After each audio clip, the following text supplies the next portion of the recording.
बांदा लोकसभा क्षेत्र से पूर्व सांसद रहे भैरू प्रसाद मिश्रा ने नामांकन पत्र खरीदकर सियासी गलियारों में हलचल मचा दी है।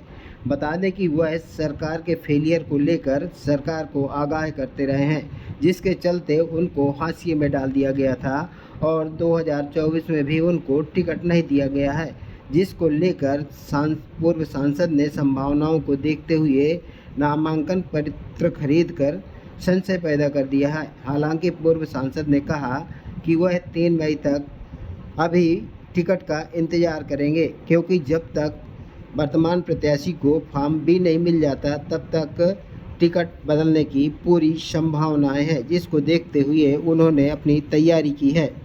देखिए, ऐसा है कि हम लोग चुनाव के मैदान वाले व्यक्ति हैं। आप हमेशा से जानते हो, हमेशा से हम लोग चुनाव लड़ाते रहे हैं। तो ये उसी प्रक्रिया के तहत का अंग है ये नामांकन पत्र खरीदना। चूँकि हम सब एक प्रबल दावेदार भी थे और जब तक भी फॉर्म नहीं आ जाता है तब तक संभावनाएं सब बनी रहती हैं।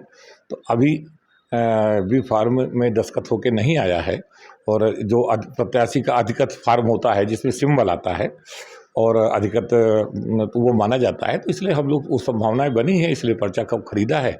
और क्योंकि अटेंडम कुछ हो नहीं सकता तो इसलिए पूरी तैयारी है। और इसलिए ने आरपी पटेल को उम्मीदवार प्रत्याशी बनाया, तो क्या लगता है कि अभी भी संभावना है कि आपको टिकट मिल सकता है? देखिए, ऐसा प्रत्याशी जब 1.5-2 महीने पहले, आप जानते काफ़ी पहले घोषणा ऐसी हुई थी, लिस्ट निकली थी, लेकिन लिस्ट प्रायोगिक तौर भी हुआ करती हैं, घोषित कर दी जाती हैं और अंत में फिर बदलता भी है। और जैसा कि आप सब यहाँ देख ही रहे हो, जनभावनाएं जिस तरह की हैं, वो प्रत्याशी के पक्ष में बहुत नहीं है। तो हम सोचता है कि शायद पार्टी विचार करे, और अगर विचार करेगी तो अपनी तैयारी है। तो आपको लगता है कि बीजेपी प्रत्याशी के खिलाफ लोगों में नाराजगी है? अब आपको नहीं लगता क्या भाई? आपको क्या पूरा जनमानस को लग रहा है?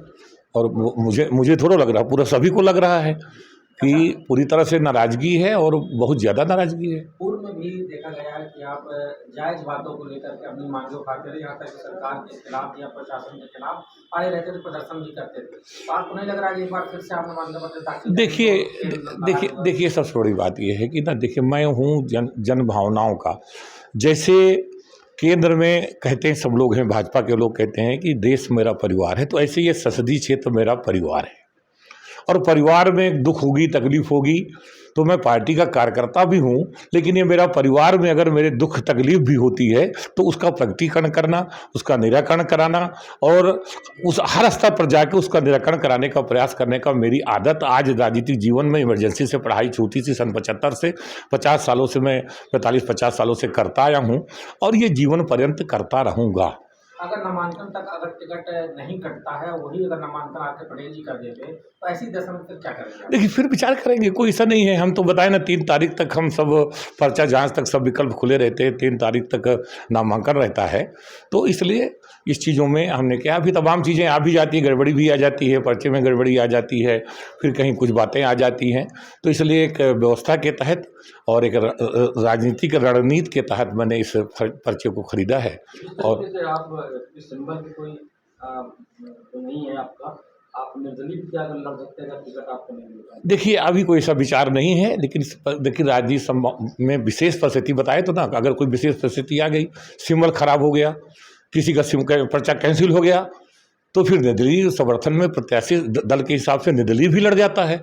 तो ऐसी कोई विशेष परिस्थिति आएगी तब देखा जाएगा, नहीं ऐसी कोई मंशा नहीं। बाकी तैयारियां तो आपकी पूरी चल रही है, आप जनसंपर्क? देखिए, तैयारी तो मेरी शुरू से रही है, मैं तो फुल टाइमर व्यक्ति हूँ, जनभावनाएं तैयार रहती हैं, मुझे कोई वो तो है नहीं, हम चुनाव लड़ाने वाले हैं, तो तैयारी हमेशा से हम तैयारी क्या करना है हम लोगों को, तैयारी तो हमेशा से हम लोग रहते हैं ही हैं, फुल टाइमर हैं। आज 45 साल 50 साल हो गया, समाज में पूरा दिन रात काम करते हैं और यही हमारी तैयारी है।